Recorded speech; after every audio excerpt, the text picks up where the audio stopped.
ГСП онлайн. Городские новости сейчас.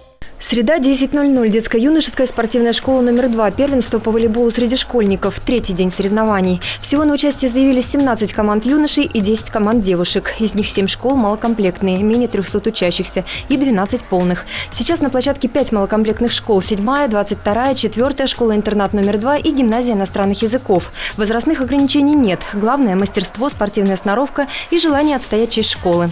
Мы много лет, уже больше 20 лет проводим эти соревнования, очень много детям дают. Они охотно играют, и если таких соревнований не было бы смысла тренироваться и вести секции в школе. А так у них какой-то стимул, готовят к этим соревнованиям. Первенство продлится 4 дня. Результаты идут в зачет спартакиады школьников. Волейбол – один из многих видов спорта, входящих в нее. Буквально через 1,5 часа состоятся финальные игры полнокомплектных школ среди девочек.